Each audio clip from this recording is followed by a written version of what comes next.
Did you know that a lack of sleep is simply the symptom of a problem, not the actual problem that a lot of us as leaders have? And some of those problems include a lack of discipline, a lack of organization, a lack of planning ahead, and lack of spirituality. Now, it may sound like a really, really bold assertion, but hear me out here.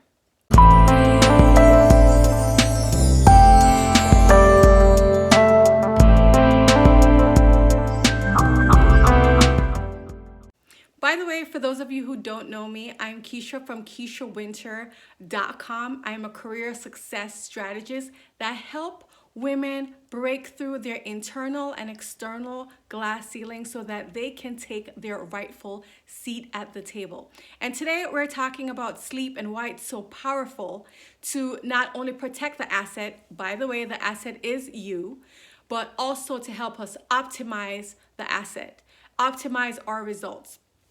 And I'm speaking not from a place of judgment in terms of the character deficits or the character problems that a lack of sleep just signifies that you need to work on. It is because I have struggled with having consistent sleep patterns over the years, and there is a period of time where I sleep very well and I'm able to perform very well, and things just come more naturally. I'm able to flow very well. And then there are other times where I'm exhausted and I'm tired and I'm still pushing through, I'm still getting some results, but it takes a lot more effort.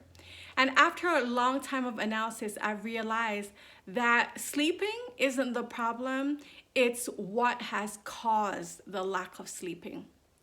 And here are some things that I've recognized for myself. See if any of them resonate with you, right? First of all, it's a mentality thing. In our society, we think a lot of times exhaustion, we wear it as a badge of honor because, oh, I'm so busy, I'm so important, and so I can't sleep because I have so many important things to do. And that, while that may satisfy our egos, it's not necessarily the case. And so number one thing I recognize for myself is that a lack of sleep signified that I was not planning ahead. That I might have had a month to do something and I waited until the last week to get it done, or the night before, God forbid. And then the first thing that I do is sacrifice my sleep patterns. The second thing that it signifies to me is that I have a problem with saying no.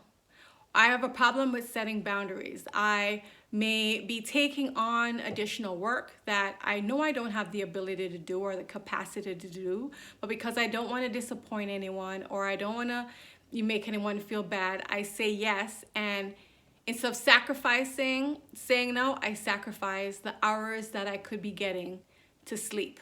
Then the third thing is spirituality. I put spirituality because this one is all about ego.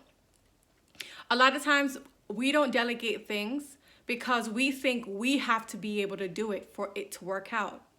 Or we don't let go and release. We do the work and we invest the time, but somehow we think if we're not involved, it's all gonna fall apart. And one thing I realized, and I'll tell this to you, what is told to me, is that the world will keep spinning on its axis even when you're not involved.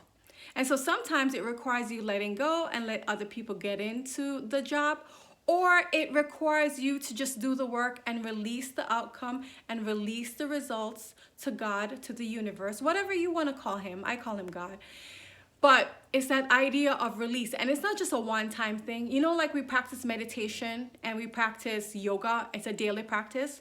Every single day, to address my controlling nature, I have to remind myself I do the work, I invest, but I also need to practice releasing so that I can rest. Now that we know that sleep is not the problem, but a symptom of the problem, and there were 3 ideas that I discussed, and which one of these 3 resonated with you, that's actually the real source of the problem of you not getting enough sleep? Is it this idea of not planning ahead? Is it not being able to set boundaries? Or is it your ego getting in the way and you needing to practice the spiritual action of daily release and daily letting go and daily trusting for the results. Or maybe there's another point that I didn't say that really it's hitting you. Oh, this is why I'm not getting enough sleep. Drop it below in the comments. Now, if you don't follow me on LinkedIn, for the entire month of January, every weekday, I am dropping tips on how to advance in your career in 2021. And I'll be doing it for the rest of the month. You can follow me at Kisha Wynter there, as well as on Instagram. That is all for today, my friends. I see you. I believe in you. Don't forget, you are not meant to shrink down lower. So rise up and own your power. And oh, by the way, we are sporting the pearls today for our special day in January 2021. All right, take care, and I'll see you next week.